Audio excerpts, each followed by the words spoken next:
Perkenalkan, saya Putra Carita dari kelas 12-3 Multimedia. Di sini saya izin untuk mewawancarai Bapak Guru untuk Bapak bisa memperkenalkan diri. Ya, terima kasih.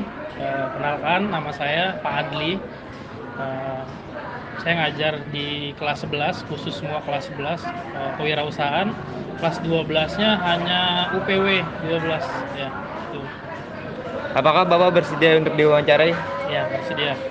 Dalam proses mengajar mata pelajaran apa saja yang diajarkan oleh Bapak kepada murid-murid didik? Ya, tadi seperti yang saya bilang, saya khusus kelas 11. Di situ ada 5 kelas ya. Ada DKV, perfilman, sama QLW. Itu saya ngajar semuanya itu pelajaran kewirausahaan. Nah, untuk kelas 12-nya itu pariwisata. Apakah upaya yang harus dipersiapkan oleh Bapak dalam proses mengajar? Jika ada, upaya apa saja yang harus dilakukan? Ini pertanyaannya gimana nih? Upaya Upaya yang harus dipersiapkan oleh Bapak dalam proses mengajar. upaya kan cara ya. Iya, Langkah caranya. yang pertama ya pasti kita nyiapin materi tuh. Kalau misalkan materi di buku tersebut tidak ada atau kita tinggal nambahin. Nah, misalkan dalam satu konteks materi, kadang kan kita kalau misalkan pakai LKS tuh materi nggak terlalu banyak. Iya. Nah, itu upaya seorang guru adalah dia mencari referensi tambahan untuk gimana tuh caranya agar materi itu berkembang.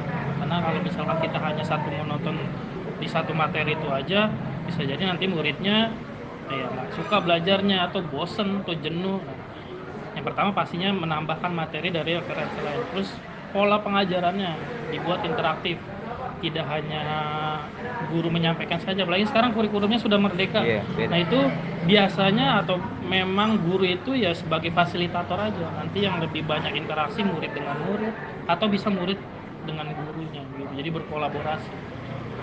Apakah ada kesulitan yang dialami oleh Bapak dalam proses menyampaikan materi?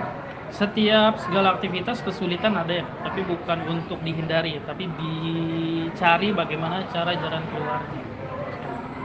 Bagaimana cara Bapak mengatasi kesulitan tersebut?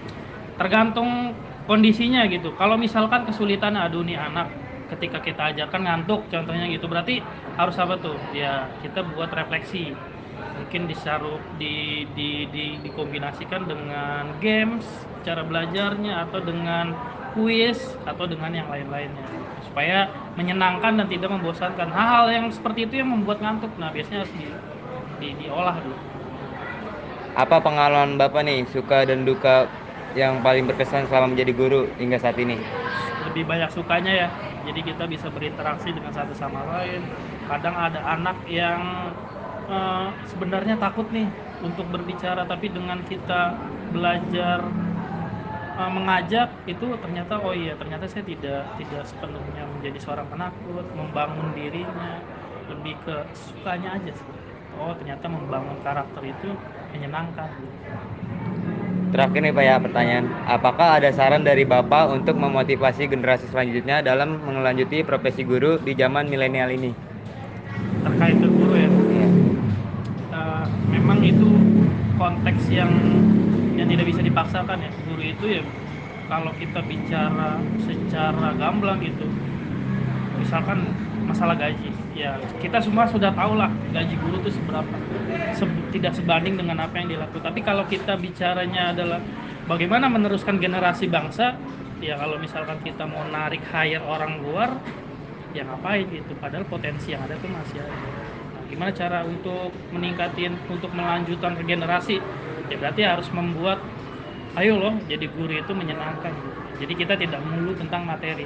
Walaupun kita bicara realistis perlu ya, tapi dalam hal kebaikan tidak ada salahnya menjadi seorang guru.